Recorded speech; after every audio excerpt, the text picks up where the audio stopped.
printemps de l'optimisme. L'interview by Moustique, the audio agency. Jean-Paul Delevoye, bonjour. Bonjour. C'est quoi votre définition de l'optimisme ? Le pessimiste voit dans chaque opportunité un problème. Et l'optimiste voit dans chaque problème une opportunité. Ma définition personnelle, c'est l'optimiste voit toujours ce qui est positif, voit toujours ce que l'on peut tirer de plus, de mieux, de plus loin, avec cette notion de partage. Donc l'optimisme, c'est un état d'esprit, c'est une façon de toujours regarder du côté de la lumière et de toujours éclairer même les coins les plus obscurs. À titre personnel, l'optimisme vous est venu comment ? C'est un trait de caractère, vous êtes né avec ? Alors moi j'avoue que je suis d'égale humeur. Ma femme me dit que le matin elle sait que de toute façon je me lèverai de bonne humeur et que j'ai tellement confiance dans une bonne étoile que je suis né avec les ADN de l'optimisme. Alors je remercie mes parents si c'est génétique, ou je remercie la nature de m'avoir ainsi fait.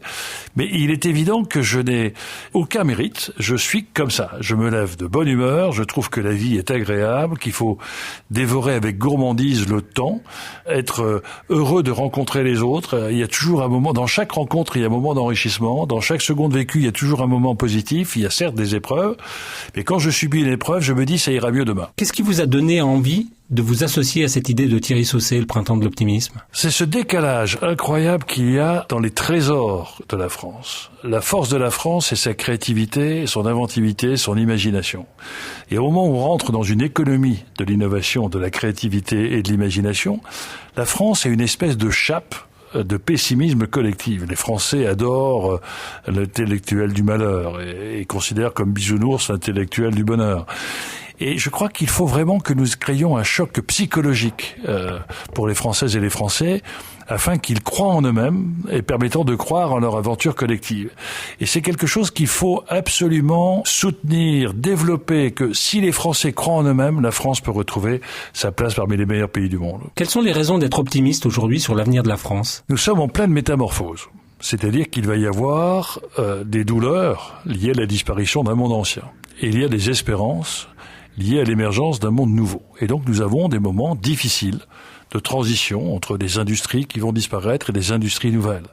Et cette phase de transition n'est jamais facile parce que il y a des hommes et des femmes qui vont perdre, des hommes et des femmes qui vont gagner. Il faut que nous retrouvions ce sens de la solidarité collective pour essayer d'atténuer les souffrances des uns et d'optimiser les talents des autres. Quand on regarde le monde nouveau dans lequel nous allons rentrer avec la révolution numérique et la révolution de l'énergie, ce que je disais tout à l'heure, la force de l'Allemagne, c'est l'obsession du process, il joue collectif. La force de l'Angleterre, c'est l'obsession du résultat. La force de la France, c'est son imagination et sa créativité. Et c'est le génie français.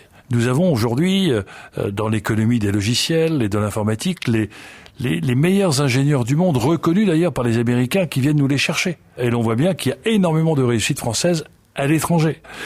Et si nous arrivons donc par ce climat d'optimisme à changer le regard vers la France de la part de nos amis étrangers, les jeunes du monde entier auraient envie d'apprendre en France et les investisseurs du monde entier auraient envie d'investir en France. Et la France a des atouts qu'elle se doit à condition de libérer l'initiative du terrain.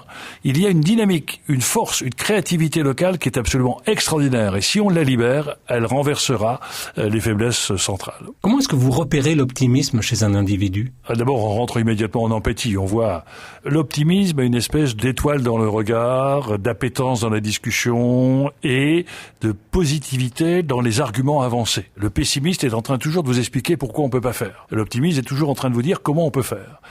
Et même quelquefois, il y a des morphopsychologies. On voit des visages torturés. On voit des silhouettes affaissées. On voit au contraire des femmes et des hommes totalement rayonnants et qui ont envie de partager. Et l'optimisme, c'est celui avec lequel, dès les premières secondes, vous partagez. Parce qu'il a envie de partager avec vous sa soif de vivre, sa soif de développer. Le pessimisme, il faut quelquefois l'apprivoiser. Et donc, on voit bien que très rapidement, ça se distingue. Et on le voit, on entend la musique, on voit la brillance dans les yeux, on voit la gestuelle, on voit l'empathie immédiate, ça se ressent. L'optimiste que vous êtes va volontiers au contact des pessimistes ?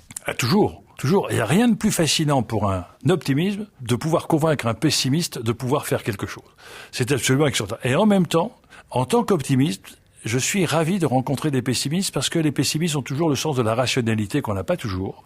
Et c'est bien que ça permet de compenser quelquefois les excès, parce que l'excès d'optimisme peut être aussi préoccupant que l'excès de pessimisme.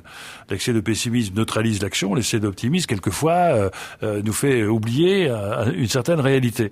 Et je trouve que dans les échanges entre des gens qui vous amènent un petit peu à tempérer votre enthousiasme, ça n'est pas inintéressant. C'est toujours l'enrichissement de la différence. C'est quoi pour vous la couleur de l'optimisme ? Ah, pour moi, c'est un ciel ensoleillé. Tous les podcasts à découvrir sur printempsdeloptimisme.com.